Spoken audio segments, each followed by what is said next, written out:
hindi daw po talaga maiiwasan na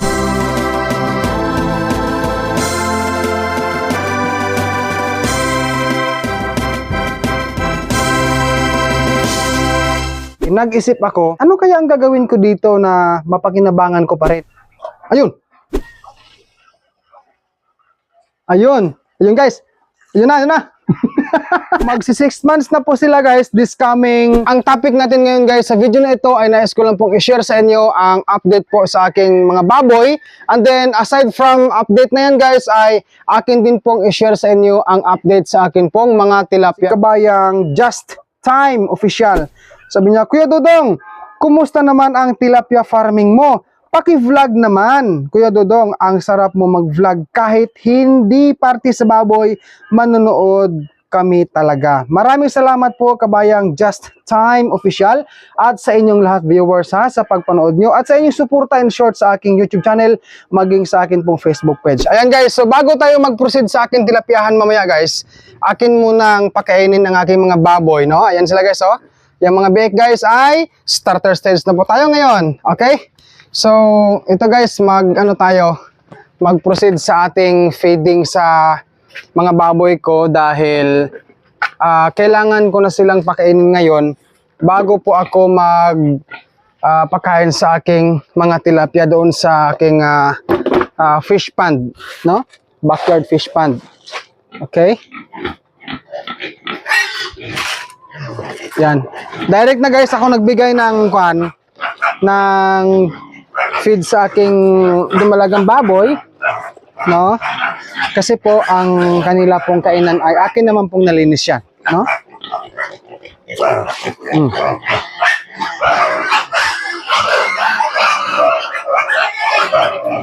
Okay.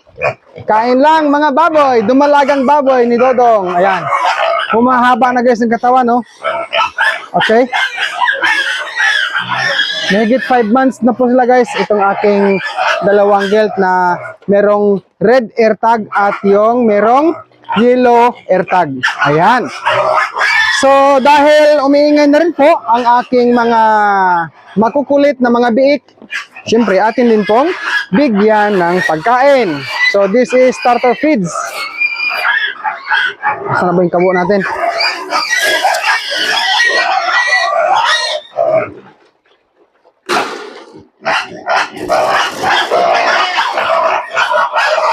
Okay. Mag-direct bigay tayo guys. Come on mga baboy! Ayan. Orong kadik, orong. Tay, orong, islog. Nahirapan ako guys. Pasensya na ha. Pasensya na kayo guys. Ayan. Sus, kahig ko sa mga baboy guys. Wapay kaligo. Oh, kaya ha? Happy farming po mga ka-farmers. Happy farming po sa inyong lahat. Sige na nga, bigyan na nga natin kasi maingay. Yung dyan guys ay hindi mo na ibigay ni Dodong. Na nakalimutan ko na dapat pala direct na lang kasi ako lang po ang cameraman ngayon. Halika baboy, halika. Dali, abdik nung nan.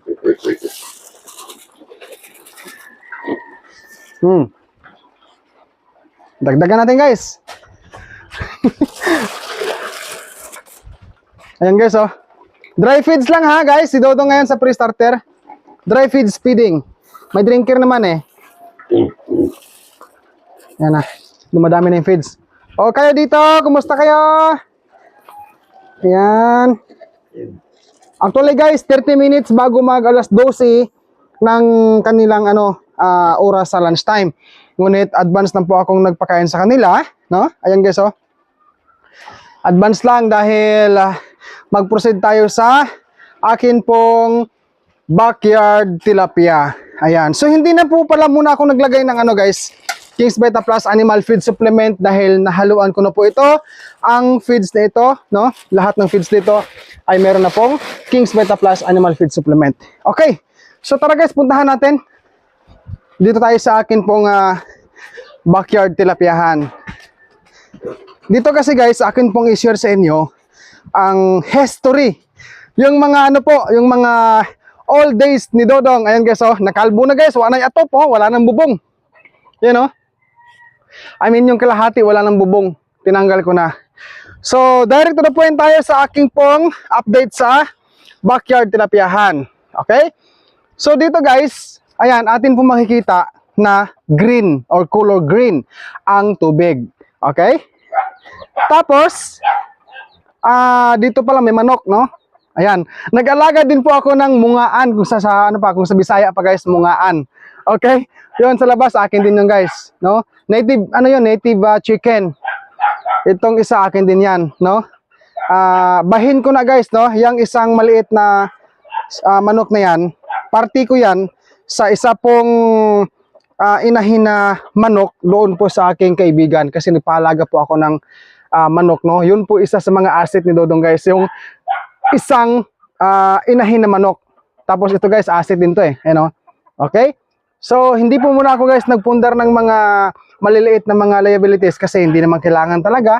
Makakain lang po ng tres a days Dodong, from God's blessing, okay na po tayo doon. Okay, so dito guys, ang ang tubig ay color green, no? Pero bago ito nag-color green, ito po noon ay punong-puno guys. Dito talaga oh. Kung inyo pong makikita, mga kababayan, mga ka-viewers dyan, itong guhit na yan, yan po ang boundary sa tubig noon, no? Dinamihan ko po ang tubig noon, no? Mula dito, papunta doon sa gilid-giliran. Marami itong tubig. Ngunit, last month, no? Last month ay nagbawas ako ng tubig dahil kailangan nga naman po talagang bawasan ang maraming tubig. Kasi nga po, sa akin pong napag-alaman, no? Base sa aking natanggap na advice sa eksperto sa pag-alaga ng tilapia, mas maganda naman daw talaga na magpapalit ng tubig para mabilis lumaki ang tilapia o anumang klaseng isda. Okay? So nagpalit ako guys, pero ano lang guys, nang hindi gaanong maintain. Kaya ang ginagawa ko ay binawasan ko dahil masyadong madumi ang tubig noon. Okay? Naglagay na rin po ako guys ng ano dito eh. Yung na-order ko sa Shopee noon, yung anti-chlorine. Tanggalin ko muna guys ang aking aking mga nakikitang dahon-dahon sa kawayan. Okay? Ayan. So, ang mga tilapia guys, mamaya-maya aking pong papakita sa inyo ha. Kasi nagtatago po sila sa nagtatago po sila sa lumot. Okay, hindi ko po tinanggal ang tubig or hindi ko po pala pinalitan itong color green na tubig dahil nakikita ko base sa aking obserbahan at base din sa mga tinuro sa akin ng aking mga kaibigan na mga backyard mga farmer din sa backyard tilapiahan. Ampay sa tilapia, gustong-gusto sa isda yung green na tubig. Okay? Disclaimer lang guys ha, ang sitwasyon na ito ay base lamang sa akin pong ginagawa ngayon sa akin pong tilapiahan. Okay? So magbibigay ako guys ng feeds. Ito guys oh. Ang feeds nila ngayon guys ay starter pa lang po ito. Okay, tanggalin natin guys, medyo mahirap eh. Okay? Ganyan ha. So maglagay tayo ng feeds. Ayan guys oh. Wala po tayong nakikitang tilapia dyan sa tubig na yan. Maglagay ako ng feeds. Ito guys oh. None. Okay? So sila po ay kakain yan. Sana kumain sila kasi sa totoo lang, malapit ng alas 12 sa tanghaling tapat, ay gutom na yan sila.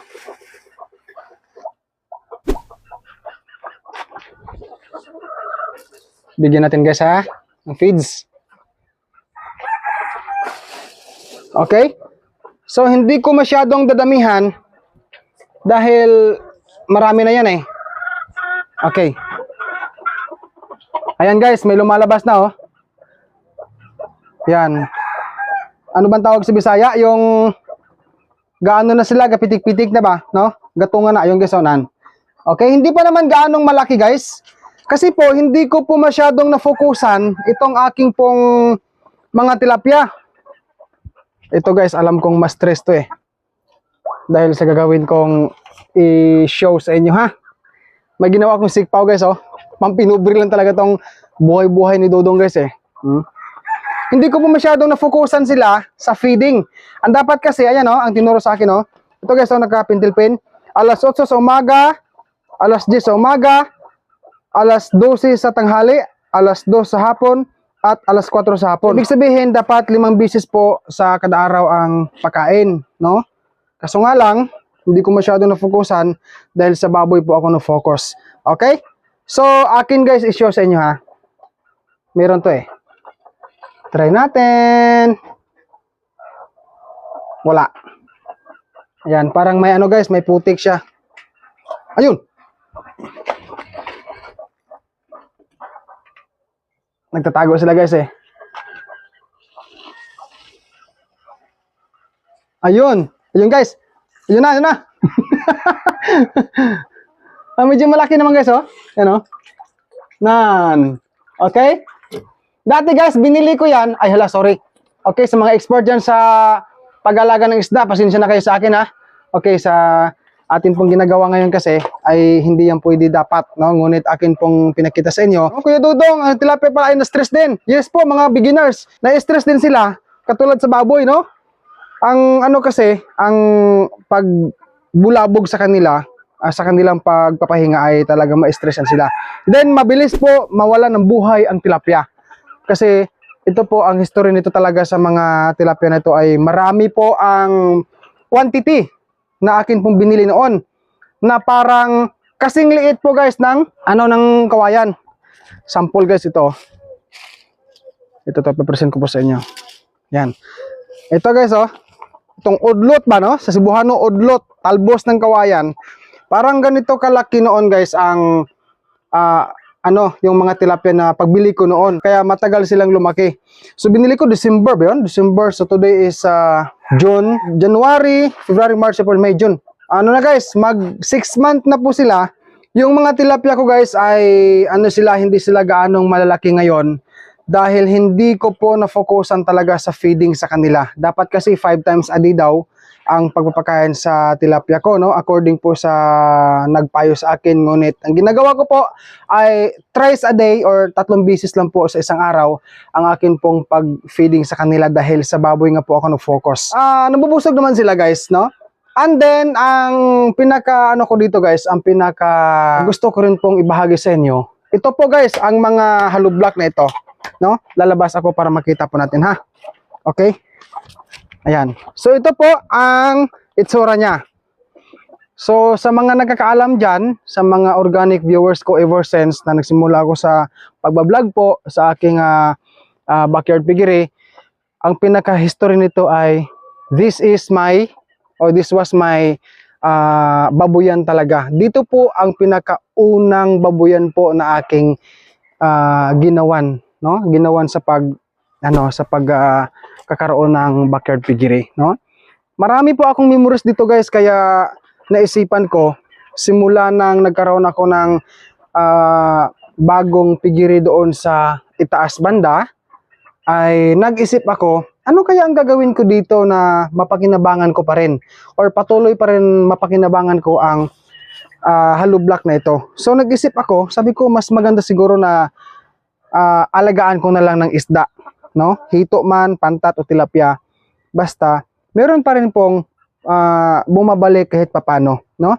So hindi pa ito na-harvest guys ang mga tilapia na ito dahil kumbaga akin lang pong pinagdesisyonan na dyan lang, no? Habang tumatakbo ang panahon, no? Habang tumatagal ang panahon ay merong ako mga tilapia na alaga dito, and at the same time darating ang tamang panahon magkakaroon tayo ng munting harvest dito sa mga tilapia na ito. And then hindi ko po pala nabanggit, no, ang regarding sa word na mortality, no? Beginners, sa mga viewers ko dyan ha, mga ka-farmers na expert sa pag-alaga ng isda, alam naman po ninyo ito, ang sabihin ko, beginners, ang mga isda pala sa aking naranasan lang ha, nung binili ko, sila po ay mga 600 plus. Ngunit ang natira dito ay hindi ko alam kung umabot po ito ng 200 pieces. Dahil nga po marami po ang nawala ng buhay sa mga sa mga maliliit pa lang, no? Yung mortality kasi sa isda daw, hindi daw po talaga yon maiiwasan. No, base lang sa nagsabi sa akin ng isang nag-alaga ng isda, no? Hindi daw po talaga maiiwasan na hindi mangyayari ang mortality. Ang nagsabi sa akin yan guys ay isang kakilala ko dito sa amin na nagtrabaho po sa DA, no? Sa DA siya, Department of Agrarian. Pasensya na ho kayo mga viewers dyan, hindi ko po masyadong bulabugin ang tubig dahil sila po ay nagpapahinga. Pero ayan o, akin pong napapansin at namamasdan na gaano, ayun guys oh, yan. So kakain yan sila ng feeds. Okay? Then pag ulan pala, hindi ako nagpapakain ng isda guys, no? I mean feeds. Pag umuulan, hindi po ako nagpapakain sa kanila. Kasi nga po, parang ayaw nilang kumain, tumatago sila eh. And then, ito guys ay kalbo na. Ayan. Yung atop guys o bubong, tinanggalan ko po ng yero, ng ilang piraso to? 6 o 5? 1, 2, 3, 4, 5. No? 5 na yero ang tinanggal ko. Nag-iwan lang po ako ng 2 yero para may silungan po sila.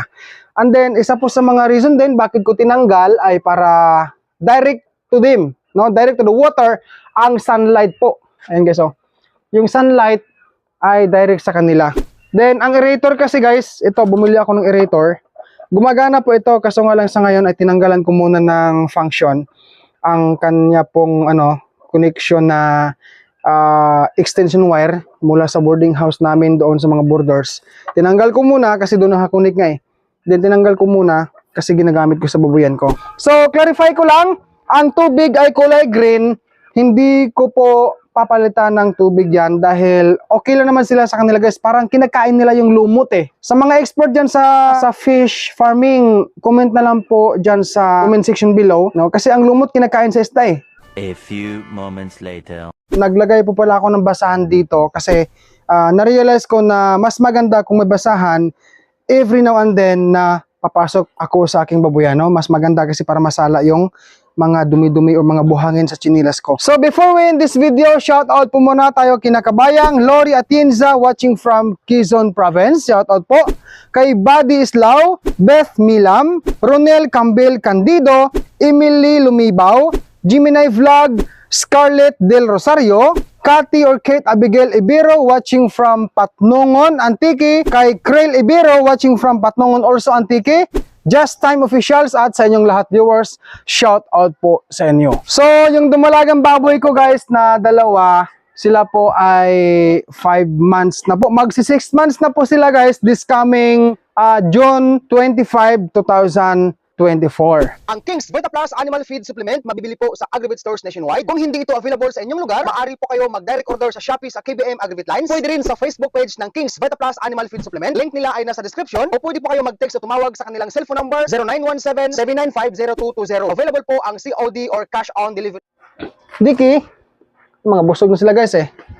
Pag ganito guys, pag nandito ako sa kanila na hindi maingay, busog na yan. So, thank you so much for watching this video. Kung hindi ka pa ho nakapag-subscribe, subscribe ka na po and hit the bell ring for more upload. God bless po mga ka-farmers sa ating lahat and peace out po everyone.